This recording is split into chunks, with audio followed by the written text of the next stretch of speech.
We are welcoming in Joel Rubin now, former Deputy Assistant Secretary of State under the Obama administration. Joel, it's good to see you. Thanks for being here.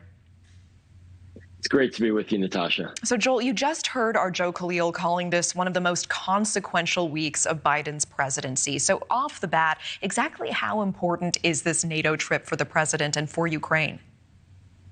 Yeah, Joe has it just right. This is President Biden's fifth NATO trip, and this one is where all the core issues are really coming to the front. The discussion about expanding NATO and having Ukraine be a member of it, and how far will that go? And if not, then what kind of intermediate connections can be strengthened in terms of defense supply to Ukraine, pulling it in closer to the alliance. And as we saw, President Biden, he doesn't want to jump there just yet because that could require actual commitment by American military forces to fight Russia. So that's a big one, but that might be going too far.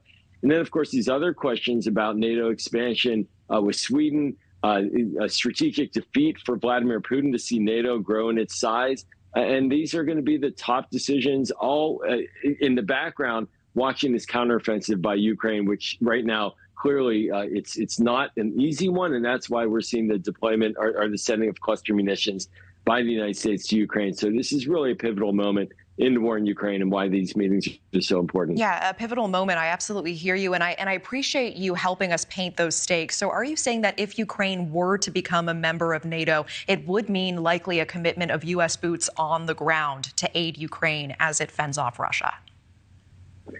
As it stands currently, the way NATO is structured, yes, that is what it would mean. Now, that doesn't mean it'd have to be that way. There are other steps that could be taken.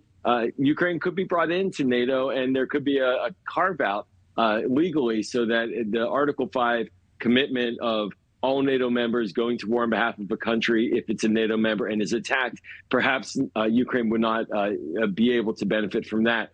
But that creates a lot of different legal dynamics in all the countries. And so I think what we're going to see instead is a leaning in more by the alliance to support Ukraine. There's discussions about a model of like with Israel, where there's a decade-long memorandum of understanding of defense partnership and cooperation that we have with Israel, that perhaps something like that with Ukraine could take place instead of being a direct member right away. Yeah, and we were looking at that headline together just a moment ago. President Biden saying in an interview released today that Ukraine is not ready for NATO membership.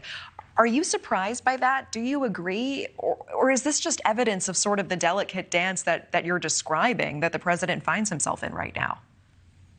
So, Natasha, there are a couple of things going on here. First, yes, this delicate dance about the actual war that is taking place right now, but also NATO as an alliance, it has standards, and some of those standards Ukraine hasn't met, related to reforms of its system, transparency, good governance, the kinds of standards that all NATO countries are required to meet so that it's clear that when they are members of NATO, that they can be relied on, that their books are open, that the corruption issues are not present. And so that's part of the leverage, quite honestly, that NATO has on countries that want to become members, is they can kind of clean up their act further. So Ukraine's in the process of that. They're certainly going to get a lot of help there, but they're not quite there yet either. And that's at least what I'm hearing from the administration. And so that's also something that they're looking at as part of the process regarding Ukraine and NATO. Yeah, and you mentioned this briefly. Let's talk about the $800 million aid package to Ukraine. It does include the controversial cluster munitions. Help us understand why are they so controversial, and is this the right decision by the Biden administration? Well, cluster munitions overall are a very dangerous weapon. They harm civilians in conflict zones. There are 120 countries that have banned them. There's a global convention against them. The United States, though, we're not a signatory to that convention, nor is Ukraine. Russia has been sending cluster munitions into Ukraine, and those munitions, they explode, but then they send droplets of explosions throughout with multiple munitions, and they're very hard to trace and track down and decommission. And in Southeast Asia, for example, they're still there decades after wars in Laos and Vietnam. So they're incredibly dangerous to civilians. And so for the United States, this is sort of the weapon of last choice that the president is providing, because Ukraine's running out of munitions against Russia.